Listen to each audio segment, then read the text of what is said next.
हमारा जो आज का टॉपिक है वो है स्क्यूनेस। ठीक है, हमने बेसिकली लास्ट वीडियो में भी स्क्यूनेस को कवर किया था, लेकिन उसमें हमने Karl Pearson coefficient of skewness तक ही जो टॉपिक्स हैं वो देखे थे।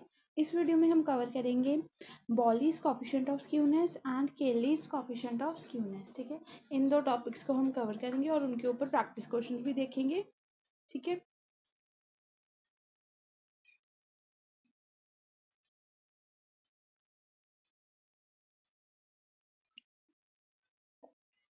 सबसे पहले हम देख लेते हैं कि बॉलीज कोएफिशिएंट ऑफ स्क्यूनेस होता क्या है। ठीक है,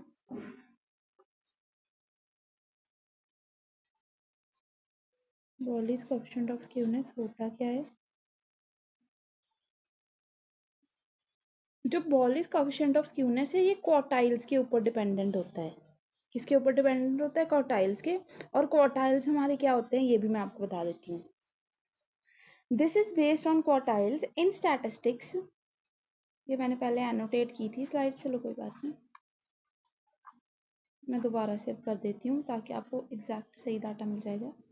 this is based on quartiles. Quartiles क्या होते हैं? In statistics, a quartile is a value that splits an ordered data set into 4 equal parts.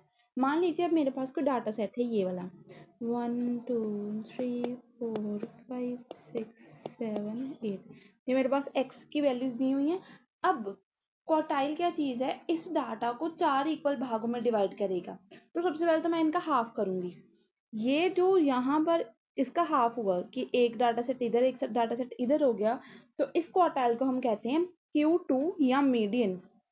Median हम ऐसे फाइंड करते हैं कि सभी को एक साइड में लिखकर, ठीक है, और जो जो उन दोनों के सेंटर का है उसका एवरेज निकाल लेते हैं। जैसे अब मेरे पास 8 थी चीजें, 8 में से अगर मैंने मीडियन फाइंड करना है तो मैं क्या देखूंगी? इन दोनों के फोर्थ और फिफ्थ वाली को देखूंगी, फिर इन दोनों को प्लस करके डिवाइड बाय 2 कर दूंगी तो मेरे पास 4.5 मीडियन आ जाएगा। उसी तरीके से हम Q2 को इस तरीके से ही फाइंड करेंगे। Q2 हमारा क्या होता है? Second quartile. ठीक है, एंड क्वार्टाइल क्या चीज है? जो हमारे डाटा सेट को 4 इक्वल भाग में बांटती है।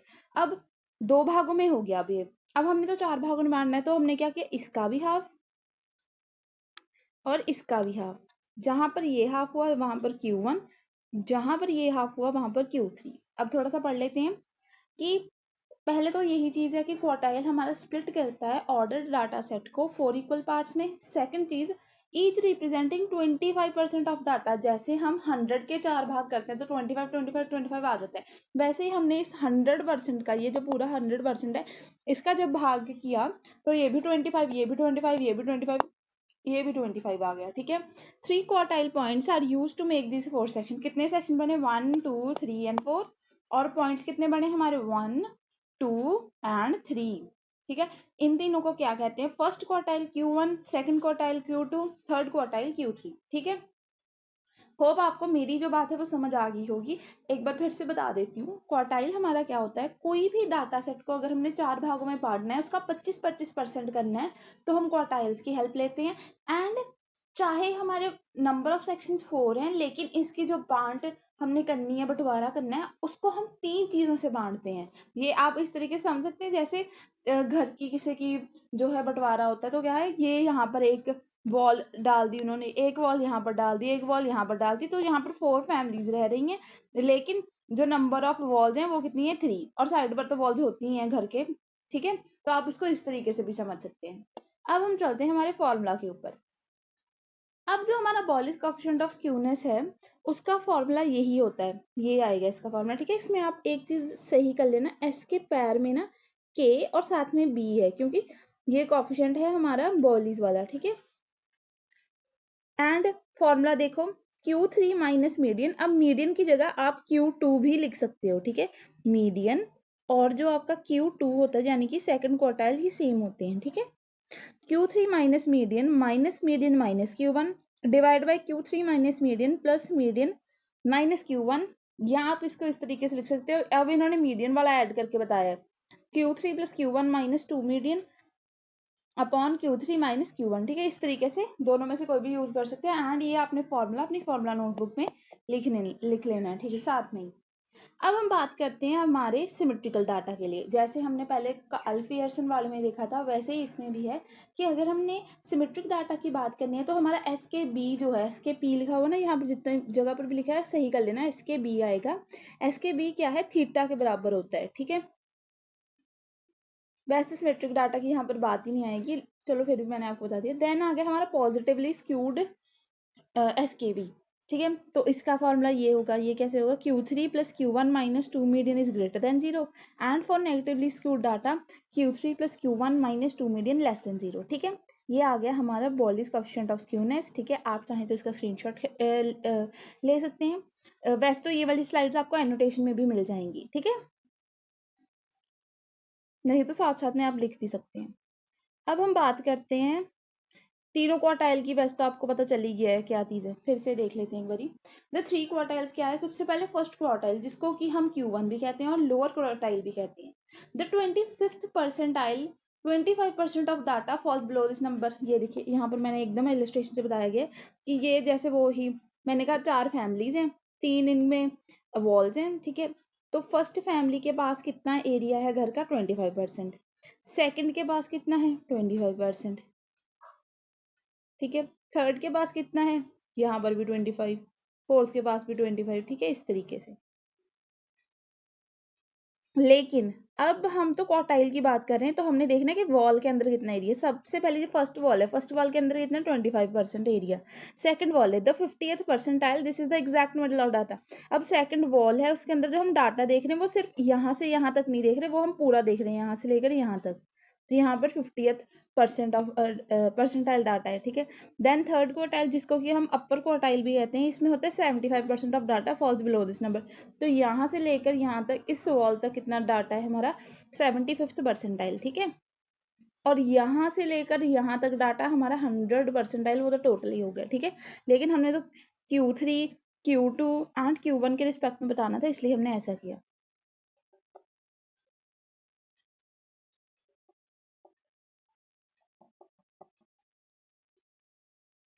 ठीक है। बस ये तो हो गया हमारा बॉलीज कोएफिशिएंट का भी आपको पता चल गया। अब हम क्वार्टाइल को फाइंड कैसे करते हैं। क्वार्टाइल को फाइंड करने के लिए हमने यहाँ पर ये स्टेप्स लिखे हुए हैं। Sort the data from the smallest to largest, find Q2 by locating the median, find Q1 by finding the median of the lower half। ये बस ऐसे ही, ठीक है। कोई डाटा सेट है यहाँ पर, मान लीजिए मेरे पास ये कोई डाटा सेट है, यही वाला फर्स्ट वाली एग्जांपल ही ले लेते हैं, 1 2 3 4 5 6 7 8, ये मेरे पास डाटा सेट है, ठीक है। देन सबसे पहले इसका मीडियन फाइंड करने के लिए क्या करूँगी, मैं पूरे डाटा सेट का मीडियन फाइंड करूँगी। वो आ गया मेरे पास यहाँ पर Q1 4.5 आ गया, ठीक है। अब मुझे फाइंड करना है इनके बीच का मीडियन, तो मैं इस सारे डाटा सेट में मीडियन फाइंड करूँगी, देन मैं इस सारे डाटा सेट में मीडियन फाइंड करूँगी। इससे मुझे Q1 Q2 एंड Q3 मिल जाएंगे। यही तरीका है हमारे क्वार्टाइल्स को फाइंड करने का, ठीक है। अब चलते हैं आगे।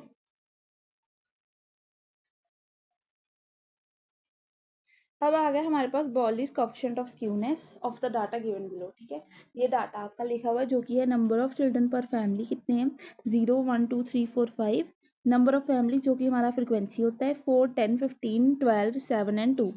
तो इसमें हमने क्यूमुलेटिव फ्रिक्वेंसी फाइंड करनी होती है। ऐसा क्यों है,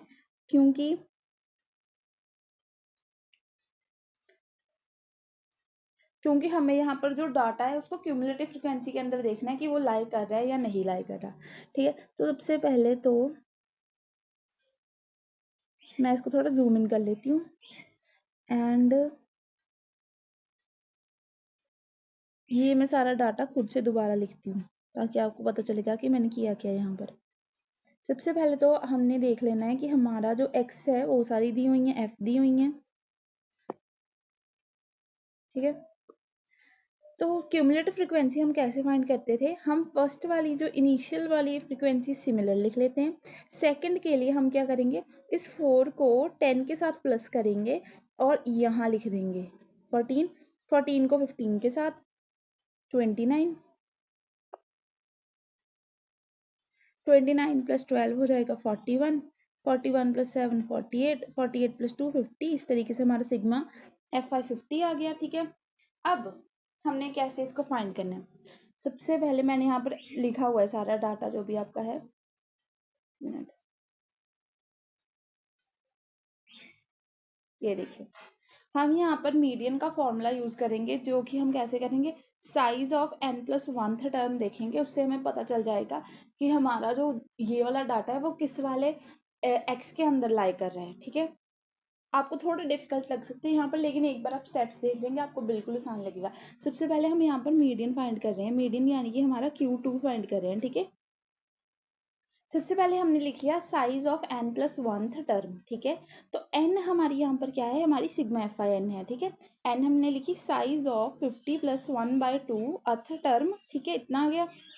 देन क्या आया, हमने इसको डिवाइड कर लिया, ये आ गया हमारा साइज ऑफ 25.5th आइटम। अब हम देखेंगे कि ये जो 25.5th लिखा हुआ है ये कहाँ पर लाई करेगा। अब मैंने देखा क्यूमुलेटिव फ्रीक्वेंसी में आपने देखना है, वहां से हमें पता चलेगा कि ये लाई करता भी है या नहीं। 4 के अंदर 25.5 लाई करेगा नहीं, 14 के अंदर करेगा नहीं, 29 के अंदर करेगा, हाँ 29 के अंदर कर जाएगा। यानी कि मेरा अगर क्यूमुलेटिव फ्रिक्वेंसी में जो मेरा डाटा है, मेरा मीडियन जो 29 के अंदर लाई कर रहा है, यानी कि जो वहां पे लिखा हुआ ना साइज ऑफ nth टर्म, वो मेरा 2 के लिए है, यानी कि मेरा मीडियन जो है वो 2 है, यानी कि मेरा मीडियन क्या है 2। यहाँ से मेरी Q2 की मीडियन की वैल्यू आ गई जो कि है 2। ठीक है, आप समझ गए होंगे मेरे अकॉर्डिंग। हमने क्या किया, हमने लिखा कि साइज ऑफ n+1/2th टर्म, ये हम मीडियन फाइंड करने के लिए करते हैं कि जो हमारा टोटल फ्रीक्वेंसी है उसमें 1 प्लस करके डिवाइड बाय 2 करेंगे। फिर जो वहां से फ्रीक्वेंसी की वैल्यू आएगी उसको हम देखेंगे अपने डाटा में कि वो क्यूमुलेटिव फ्रीक्वेंसी में कहाँ किस नंबर के अंडर लाई करती है, और वही वाला जो उसका एक्स का वैल्यू होगा वही हमारी एक्चुअल वैल्यू होगी। ठीक है, अब हम देख लेते हैं आगे। अब हमने फाइंड करना है Q3 के लिए ये वाला फॉर्मूला है। आप साथ साथ में ना फॉर्मूले लिखते रहना, जैसे मैंने आपको Q2 का फॉर्मूला बताया ना, वो आप लिख लीजिए अपनी फॉर्मूला नोटबुक में। अब मैं आपको ये यहाँ पर सॉल्व करके बताती हूँ। Q3 = size of 3 × n+1/4th term. तो इसको हम करेंगे, साइज वगैरह में कुछ नहीं लिख रही अब। 3 × n+1/4 यानी कि 51/4, 3 × 51/4। आपने लेकिन लिखना है पूरा, जैसे मैंने पिछले वाले में लिखा था। तो ये आ जाएगा, या तो मैं 3/4 का डायरेक्ट ही 0.75 लिख दिया। अब इसको 51 से मल्टीप्लाई कर देती हूँ। 75 को 51 से मल्टीप्लाई किया, 5 आ जाएगा, 7 आ जाएगा यहाँ पर आ जाएगा 5 5 = 25, 2 क्या कैरी, 7 5 = 35 + 2 37। ठीक है, प्लस कर लिया इसको, 5 12 1 गया कैरी, 8 3 8 2 5 और 2 छोड़ के पॉइंट, यानी कि 38.25।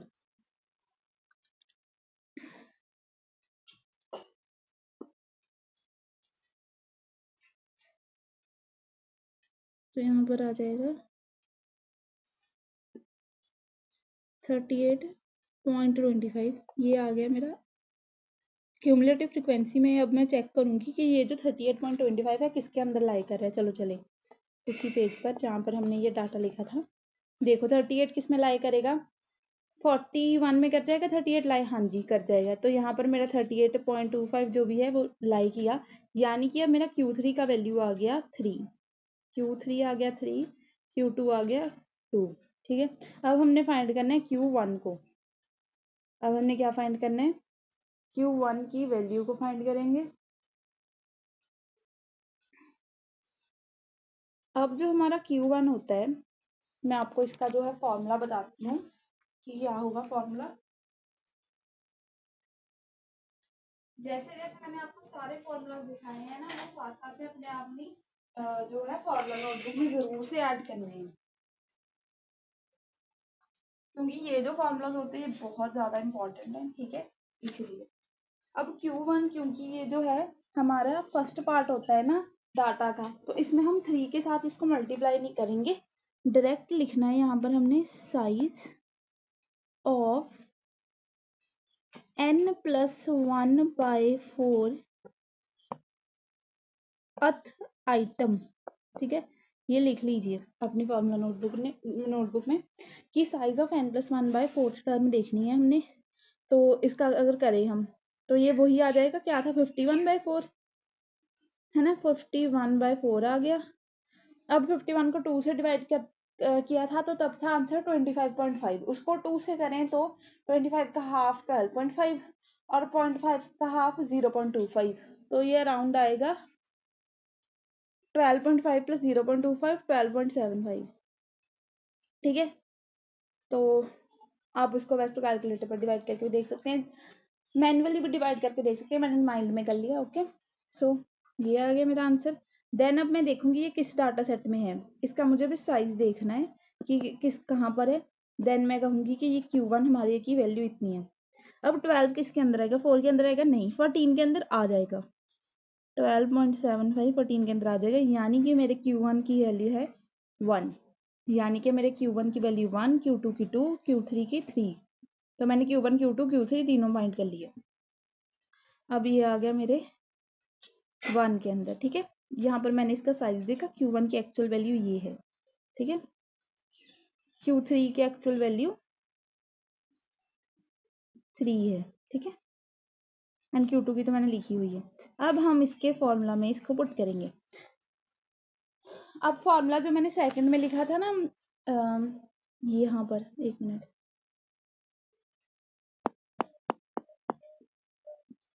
ये देखिए सेकंड स्लाइड में मैंने ये फॉर्मूला लिखा था, ये देखिए ये वाला यूज करूंगी मैं इस क्वेश्चन में। Q3 + Q1 - 2 median is equal to Q3 - Q1, ठीक है, ये यूज करूंगी इसमें। चलिए चलते हैं अब, कहाँ थे हम, यहाँ पर Q1 की वैल्यू आगे, चल यहाँ पर हम पुट करेंगे पहले तो फॉर्मूला, कलर चेंज कर लेंगे, थोड़ा डार्कर कलर यूज करेंगे। ओके, अब आ गई हमारी SKB की value, SKB equal to Q3 + Q1 - 2 median, and जो भी इनके Q3 है चाहे Q1 इनके पैर में नंबर आएगा, ठीक है, अपॉन Q3 - Q1। तो आप ये इस बात का भी ध्यान रखना। अब Q3 था हमारा 3, ठीक है, Q1 था हमारा 1 - 2 मीडियन, यहाँ पर 2 मीडियन Q2 ही है जो कि था हमारा 2, अपॉन Q3 था हमारा 3, Q1 था हमारा 1। चलो इसको करो प्लस माइनस जो भी करना, 3 + 1 4, और 4 में से 2 2 ज़ार भी 4 4 4, ये तो 0 ही हो गया, ठीक है, ऊपर 0 हो गया, नीचे क्या आया 3 - 1 2, तो 0.2 इज 0, यानी कि हमारा जो स्क्यूनेस की वैल्यू है वो 0 आ गई है। एंड अगर वैल्यू 0 आती है तो इसका मतलब क्या है कि ना तो कि जो हमारी डिस्ट्रीब्यूशन है वो सिमेट्रिकल है, एंड हमारा जो SKB है वो इक्वल टू 0 है, ठीक है। सो ये तो हमारा आंसर आ गया, इससे हमें पता चल गया कि हमारा जो डिस्ट्रीब्यूशन है वो सिमेट्रिकल टाइप का है, ठीक है। ये मैंने आपको फर्स्ट क्वेश्चन जो है सॉल्व करके बता दिया with बॉलीज coefficient of skewness.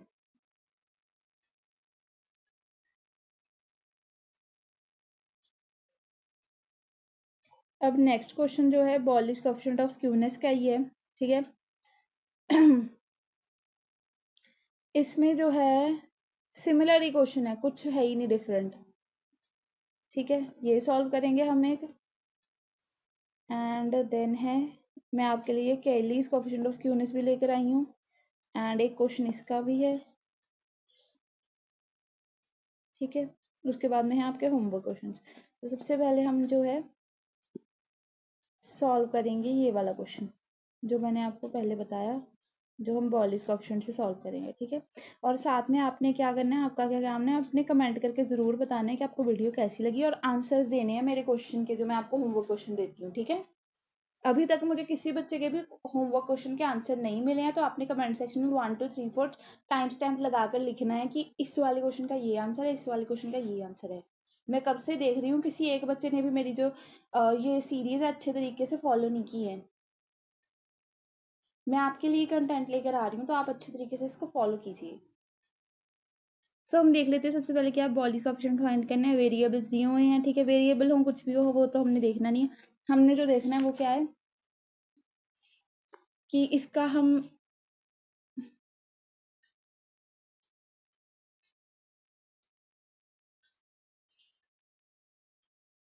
Data कैसे फाइंड करेंगे, ठीक है। ये जो क्वेश्चन थोड़ा अलग होने वाला है क्योंकि इसमें हम फॉर्मूला चेंज करेंगे मीडियन के लिए, ठीक है, क्योंकि हमारे पास ये है जो है कॉन्टिन्यूस सीरीज है। तो देख लेते हैं सबसे पहले तो 0 10 10 20 20 30 30 40 40 50 50 60 60 70 70 80 ये डाटा है। फ्रीक्वेंसी है हमारे पास 12 16 26 38 22 15 7 4। अब क्यूमुलेटिव फ्रीक्वेंसी लिखते हैं, पहले आ जाएगी, लिख बोलो मेरे साथ साथ, 12 12 प्लस 16 कितनी आएगी 28 28 प्लस 26 कितनी आएगी 54। देन 54 प्लस 38 कितना आएगा 84 12 1 गया कैरी 5 3 8 प्लस 1 92, ठीक है। 92 प्लस 22 4 एंड 114, ठीक है। 114 प्लस 15 पीछे आ जाएगा 9 2 1 129 129 प्लस 7 136 136 प्लस 4 इज 140। सो मेरी क्यूमुलेटिव फ्रिक्वेंसी की सारी वैल्यूज मैंने निकाल ली हैं। अब मैं Q1 Q2 एंड Q3 की वैल्यूज को फाइंड करूंगी, ठीक है। सो स्टार्ट करते हैं। यहाँ पर जब मैं Q1 की वैल्यू को फाइंड कर रही हूँ तो मैं क्या लिखूंगी, Q1 is equal to size of n by fourth term. अब मैं इसमें डायरेक्ट से ही n बाय फोर्थ टर्म जो है उसमें जो है अपना साइज इसका Q1 का देखूंगी ताकि मुझे जो है मीडियन क्लास का पता चल जाए, ठीक है। इस तरीके से मुझे क्या होगा, मीडियन क्लास का पता चल जाएगा कि क्या है मेरी मीडियन क्लास। तो मैं देखूंगी पहले size of n by fourth item, ठीक है। सो n है मेरी यहाँ पर n, जो हमारी लास्ट क्यूमुलेटिव का वैल्यू होता है वही n होती है। तो ये आ गई हमारी 140। तो इसको मैंने किया 140 डिवाइड बाय 4 जो कि आ गया मेरा 35। और अब मैं देखूंगी कि 35 है ये किस डाटा सेट में लाई करेगा। 12 में करेगा नहीं, 28 में भी नहीं करेगा, 54 में कर जाएगा, यानी कि इस डाटा सेट में लाई करेगा। Q1 20 और 30 वाले डाटा सेट में लाई करेगा। अब हम इसमें जो है 20 30 वाली जो है हमने उसको मान ली अपनी मीडियन क्लास। अब हम उसके ऊपर कौन सा फॉर्मूला लगाएंगे, जो हमारा मीडियन का फॉर्मूला होता है ना, Q1 ही लिख देती हूँ यहाँ पर, L plus N by 2 minus C F upon F into H. अगर आपको ये मीडियन का फॉर्मूला याद नहीं है तो आप इसको लिख सकते हैं दोबारा से एंड अपने नोट्स में भी ऐड कर लेना। क्या है, L plus N by 2 minus C F upon F into H, ठीक है। तो इसमें वैल्यूज पुट करेंगे। अब Q1 is equal to L, क्या है, L होती है हमारी लोअर लिमिट। अब इन दोनों में लोअर लिमिट कौन सी है, ये, एंड ये क्या है अपर लिमिट। तो मैं L जो है 20 पुट करूंगी, n बाय 2 क्या पुट करूंगी, n मैंने देखा 140 है तो 140 बाय 2 70। अब क्यूमुलेटिव फ्रिक्वेंसी जो होती है वो हम कौन सी पुट करते हैं यहाँ पर, जो हमारी मीडियन क्लास है उससे जस्ट ऊपर की। ये देखिए ये हमारी मीडियन क्लास है, मैं इसको थोड़ा हाईलाइट कर देती हूँ, ये है ना हाईलाइटर, ये है हमारी मीडियन क्लास, ठीक है। इससे जस्ट ऊपर की जो क्यूमुलेटिव फ्रिक्वेंसी होती है वो हमारी वैल्यू होती है, एंड जो इसमें एफ की वैल्यू कही है वो हम यही वाली पुट करेंगे 26 वाली, ठीक है। क्यूमुलेटिव फ्रिक्वेंसी 28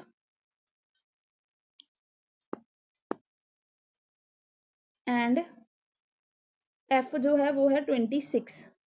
तो चलिए पुट करते हैं। सबसे पहले आ गया हमारे पास एल जो कि है 20 plus N by 2, N by 2 मैं डायरेक्टली 70 लिख रही हूँ, ठीक है, आप पूरा भी लिख सकते हैं, माइनस क्यूमुलेटिव फ्रिक्वेंसी में अभी देख के आई हूँ क्या है, एक क्लास ऊपर की जो कि है 28, ठीक है।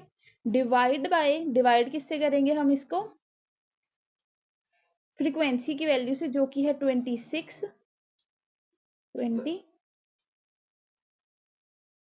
26 इंटू एच। एच क्या है मेरा, इसमें मैंने देखना होता है कि एच होता है आपके क्लास का साइज कितना है। अब मेरी जो क्लासेस बनी हुई हैं आपने देखा हुआ क्वेश्चन में, 10 से 0 से 10, 10 से 20, मतलब इनमें डिफरेंस कितना है 10 का, तो यहाँ पर मैं 10 मल्टीप्लाई में लिख दूंगी। ठीक है, तो अब हम इसको सॉल्व कर लेते हैं। 20 आ जाएगा पहले तो यहाँ पर एज इट इज।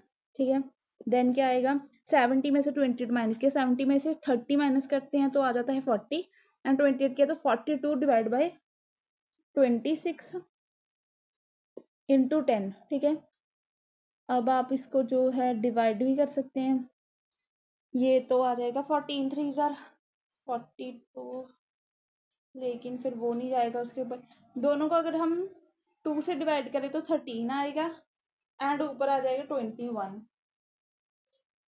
ठीक है, सो एक तो ऐसा है कि हम इसको 21 डिवाइड बाय 13 करके भी डिवाइड कर सकते हैं। मैं कर ही देती हूँ साइड में, बाद में किसी को बताना चले। 21 डिवाइड बाय 13, 13 1 जा 13, 8 पॉइंट लग गया, 80, 8 13 5 65, 13 6 और 78, तो 6 आ गया, 78 2 बच गया, तो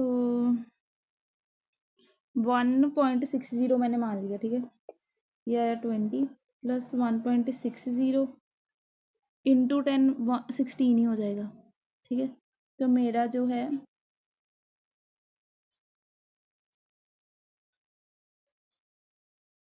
ओहो, एक गलती हो गई है मेरे से।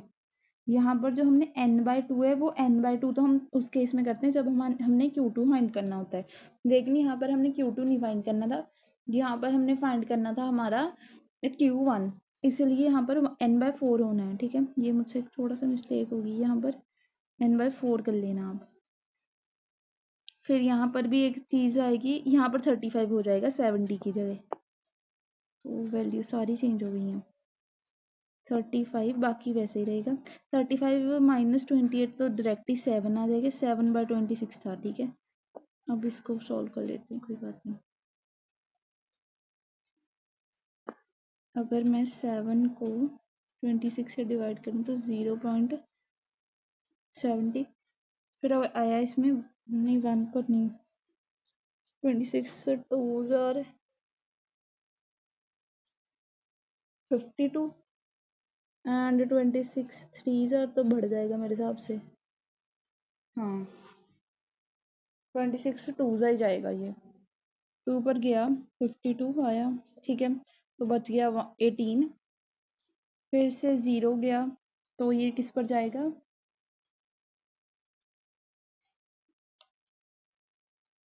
ये किस पर जाएगा,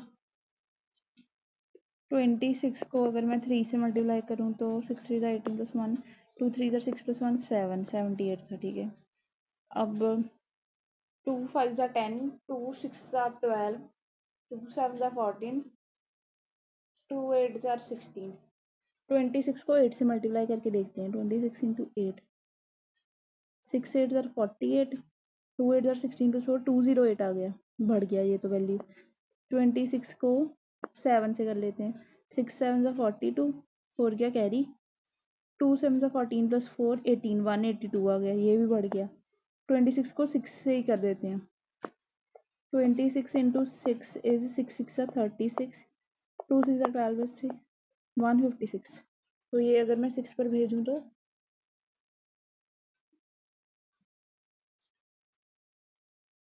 156 वैल्यू आ गई यहाँ पर। अब 156 तो लिखने की जगह ही नहीं है, एक मिनट थोड़ा क्लियर कर लेते हैं, जो तो काम की चीज़ है वो रख लेते हैं फिर। तो आप मान लेना कि यहाँ पर मैंने जो है 180 में से, इधर लिख देती हूँ, 180 में से 156 को माइनस कर दिया तो मेरे पास क्या बचा, 4 7 माइनस 5 240 आ गया। अब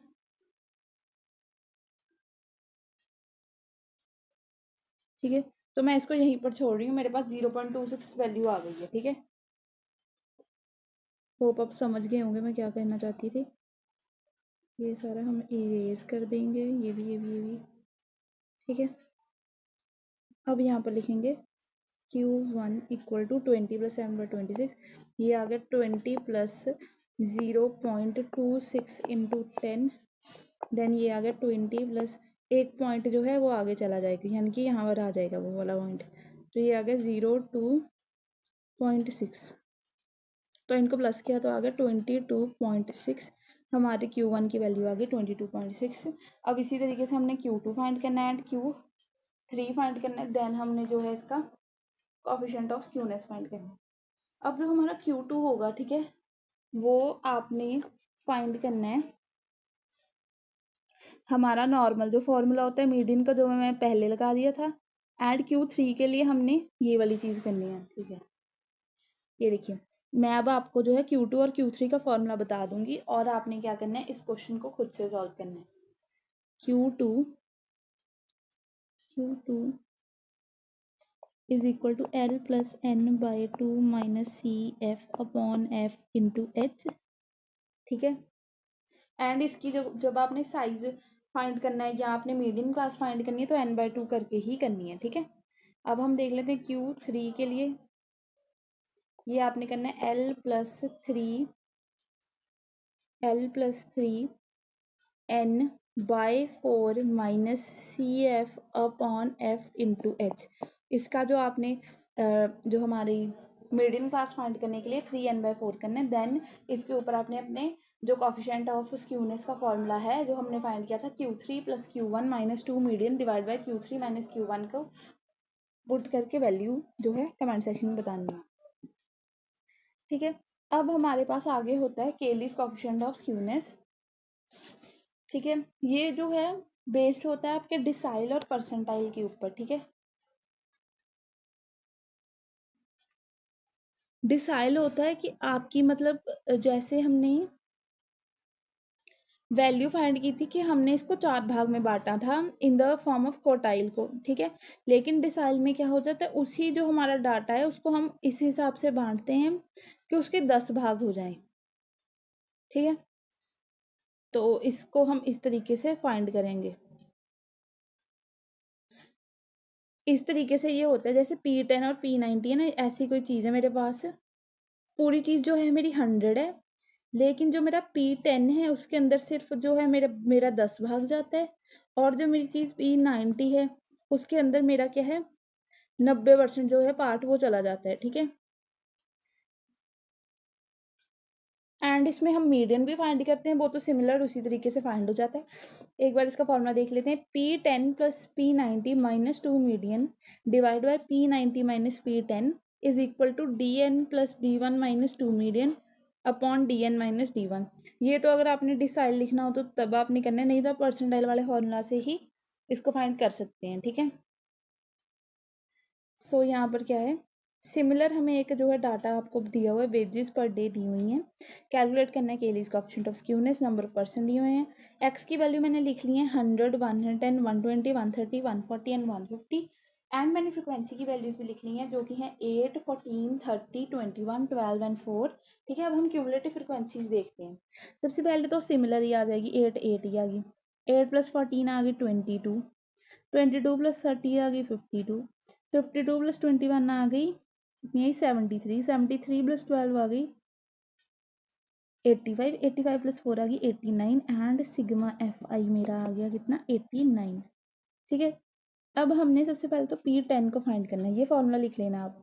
P10 होता है हमारा size of 10 into n plus 1 by 100th item. ठीक है, फिर आ गया साइज ऑफ 10 इंटू एन। हमने क्या देखा अभी अभी कि एन है हमारा 89, 89 प्लस 1 बाई 100th आइटम, यानी कि ये मेरा क्या आ गया size of 10 into 90 by 100 item. 100 0 से 0 कैंसिल, 0 से 0 कैंसिल, यानी कि size of 9th item find करना है मैंने। अब मैं देखूं कि मेरा साइज ऑफ 9th आइटम है वो किस वाले डाटा में आएगा। यहाँ पर मैं लिख भी दूँ साइज ऑफ 9th आइटम, ठीक है। ये किस में आएगा, ज़्यादा ही स्क्रॉल हो गया कुछ।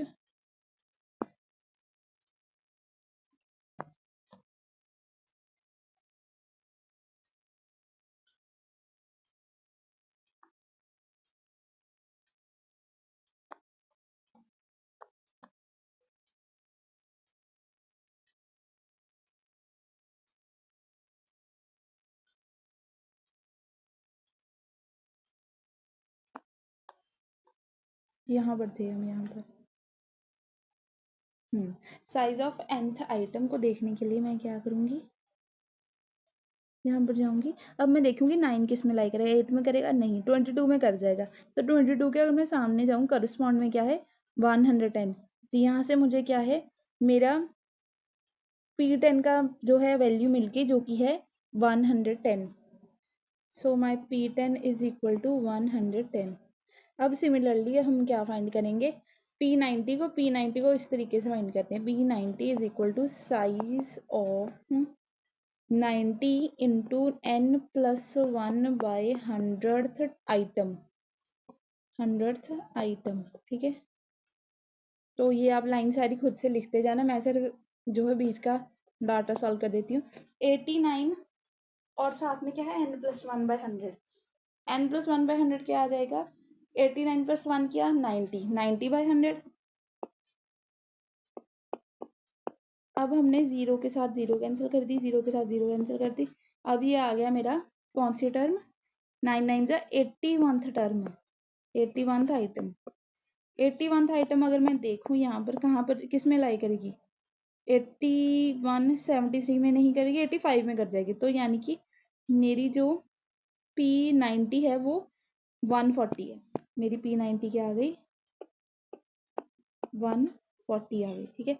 अब मैंने मीडियन फाइंड करना है, मीडियन में कैसे फाइंड कर रही हूँ, मीडियन फाइंड करने के लिए मैं करूँगी size of n plus 1 by 2th item. n है 89 प्लस 1 बाय 2 आ जाएगा 90 bye 2, size of 45th term, ठीक है। तो यहाँ पर मैं 45th आइटम का साइज देखूंगी, 45th आइटम का साइज देखूंगी। एंड यहाँ पर मेरे पास पेज जो है कंप्लीट है, तो मैं यहाँ से ये जो पेज है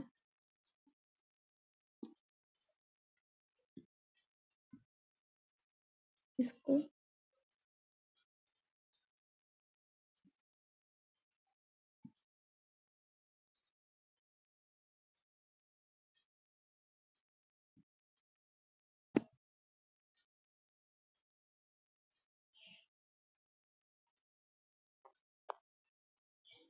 पेजेस में जाऊंगी और इसको ड्रैग करके ले जाऊंगी वहाँ पर।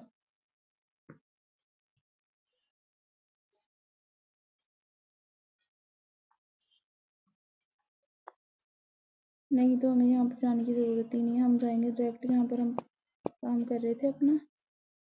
एंड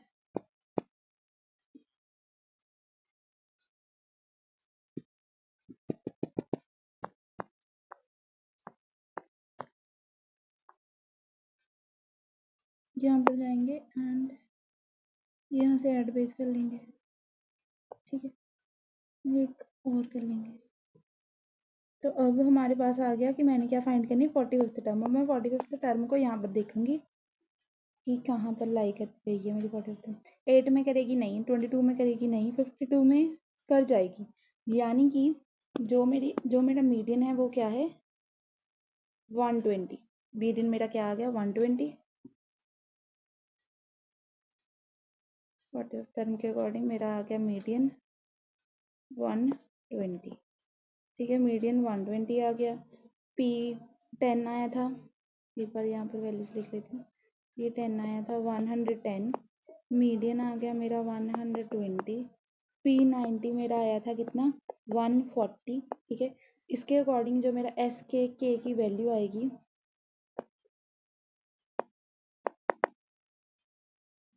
एस के की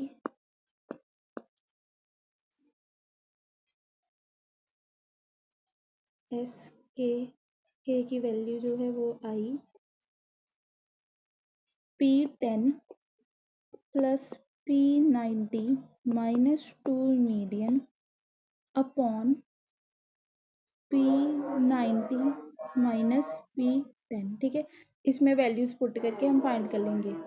P10 जो है वो मेरा क्या आएगा 110 प्लस P90 क्या आ गया मेरे पास 140 माइनस 2 मीडियन क्या आ गया मेरे पास 120 अपॉन P90 आ गया 140 माइनस आ गया 110। अब मैं इसको करूँगी फाइंड, तो ये आ जाएगा मेरे पास 250 प्लस करके और ये आ जाएगा 240, नीचे आ जाएगा 30, ये बच गया 10 और ये बच गया 30, कैंसिल हो गए। 1/3 आ गए। 1/3 को अगर आप सॉल्व करें डिवाइड करके तो ये आ जाएगा 0.3। ठीक है, यही हमारा आंसर आ गया एस के का। ठीक है, सो इस वीडियो के लिए इतना ही। हमने जो है केलीज कोएफिशिएंट ऑफ स्क्यूनेस देख लिया है, बॉलिस कोएफिशिएंट ऑफ स्क्यूनेस देख लिया। अब आपका जो काम है वो ये है कि आपने प्रैक्टिस क्वेश्चन करने हैं। ज़्यादा से ज़्यादा आप जितनी भी प्रैक्टिस कर सकते हैं उतना बेटर रहेगा आपके लिए। ठीक है, मैंने क्या किया है इसमें होमवर्क क्वेश्चन ऐड किए हैं बॉलिस एंड केलीज कोएफिशिएंट के। ठीक है, तो आप उसको सॉल्व करके देख सकते हैं। ठीक है, so this was the video, hope you guys liked it. And मुझे बताना है कि आपको मैथ्स ट्री की सीरीज़ कैसी लग रही है एंड कमेंट ज़रूर कीजिए। एंड वन मोर थिंग, हमारी जो यूट्यूब फैमिली है उसने 700 को टच कर लिया। मैं चाहती हूँ हम जल्दी से जल्दी 1K तक पहुँच जाएँ, इसीलिए आप अपने फ्रेंड्स में भी इसको शेयर कीजिए एंड मुझे बताइए कि आपको वीडियो कैसा लगा। Thanks for watching.